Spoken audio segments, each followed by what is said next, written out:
This video is going to cover Chapter 26, Apply Estimation Strategies and Rounding Rules to Real-World Problems.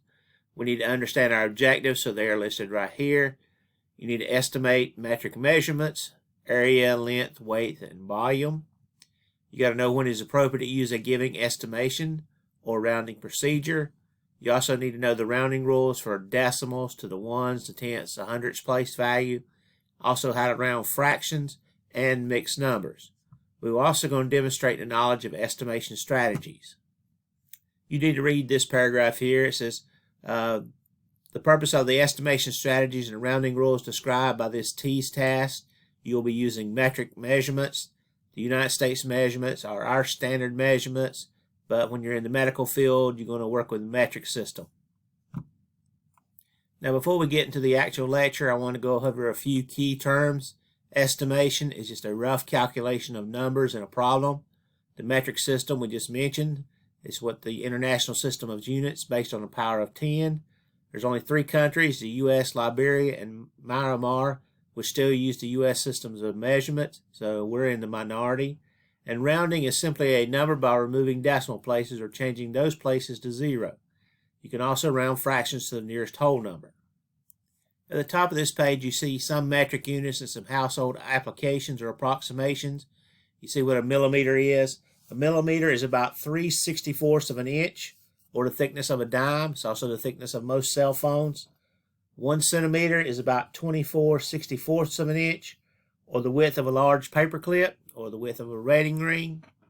1 meter is about 39.37 inches, which is a little bit more than 1 yard, which is 36 inches. A kilometer, or a kilometer, however you want to pronounce that, it equals about 2/3 of a mile. 1 gram is the weight of an aspirin or the weight of a grape, and 28.35 grams are going to actually equal 1 ounce. You'll need to use that later on in some work.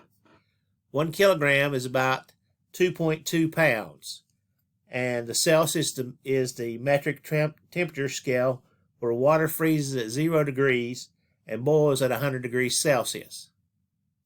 The household approximations that I just noted go along with the ones that are in the table here. Now, a few other things you need to know from this paragraph down here is that 1 liter is equal to 1,000 milliliters, which is equal to 1,000 cc's. So a helpful hint is that 1 cc is the same as 1 millimeter, or 1 milliliter. The handout you're looking here has all the metric units that you need to be familiar with. There's more that are bigger than kilos and smaller than millis, but the ones that I've got right here are basically the ones that you need to know. Your metric system of length is meters. There's also one for the weight and mass, which is grams. And the next page is capacity, which is liter. You should be familiar with that because a liter of liquid is slightly larger than a quart, and most drinks that we see today are in 2-liter bottles. Here you will see some information about the Celsius scale, and also how to convert from the Celsius to Fahrenheit, which is what the U.S. system uses as Fahrenheit, but most other countries use the Celsius scale. You can use either one of these formulas if given the Celsius temperature. You plug the number in here and then use the orders of operations to find out what the Fahrenheit scale is.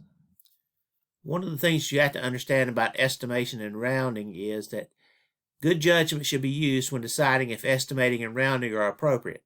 Sometimes a ballpark figure is reasonable, or in other words, you can be close to it but not exactly on the spot. This is when you need to determine how close do you need to be to get your answers. When you're rounding to a decimal place, it depends on the problem, which decimal place you need to round to. When rounding to a decimal place, such as the tenths or the hundredths place, look only at the digit immediately to the right of the place to which you are rounding. If it's 5 or larger, you're going to round up. If it's less than 5, drop the digits that follow. This handout that you have in your handout packet shows you how to round decimals. It's exactly like it was talked about. You look at the number to the right of where you want to round to. If it's greater than or equal to 5, you round up and delete all digits to the right of the given place value. If it's less than 5, delete all digits to the right of the given place value and do not replace them with anything. And this is a little symbol, looks like a couple of little wavy lines. This is used for rounded values. So if you see this in your book, this just means it's a rounded value. When we are rounding fractions, it's a little bit more difficult.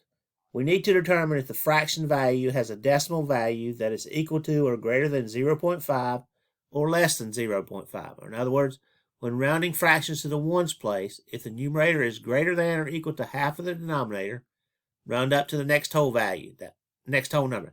That means it's going to be a value greater than 0.5. If the numerator is less than half of the denominator, you round down to the next whole number. That means the value is less than 0.5. So as we see in this example here, 1 over 12, if we take half of the denominator, which would be 6, is a numerator greater than or equal to 6? No. So the answer's got to be 0. 7/12, half of the denominator will be 6. 7 is greater than 6, so we're going to round up. 7 2/8, the whole number part we already know is 7, so we just look at the fractional part. Half of 8 is 4. Is 2 greater than or equal to half of 4? Yes. So we're going to go down. 8 over 20. Half of 20 is 10. Is 8 greater than or equal to 10? No. So we're going to round down to just the 19. And so forth and so on. So when rounding decimals and fractions to whole number, which is easier to calculate in your head or quickly with scratch papers, will enable you to estimate whether your calculations are reasonable. On this handout, you will see what we just explained and what was noted in your TEAS textbook on rounding fractions. If the numerator is greater than or equal to half of the denominator, round up to the next whole number. So I got 9 over 16. Half of 16 is 8, which is less than 9, so I'm going to round up. 11 over 22, half of 22 is 11, which is exactly the 11, so it's greater than or equal to, so we're going to round up. Now when I look at 3/8, half of 8 is 4. 3 is less than 4, so I'm going to round down to the nearest whole number of 3.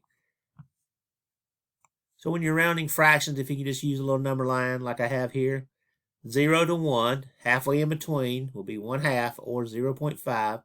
You have to decide, is your fraction between 0 and 1/2, which means you're going to round down or to a lower number.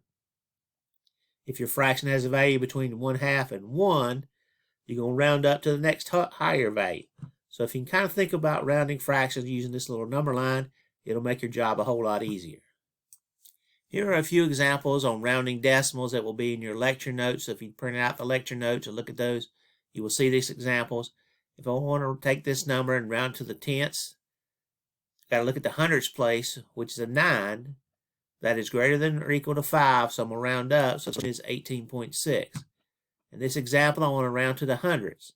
So the hundredths place is where the 2 is at, but I got to look at the thousandths place, which is also a 8.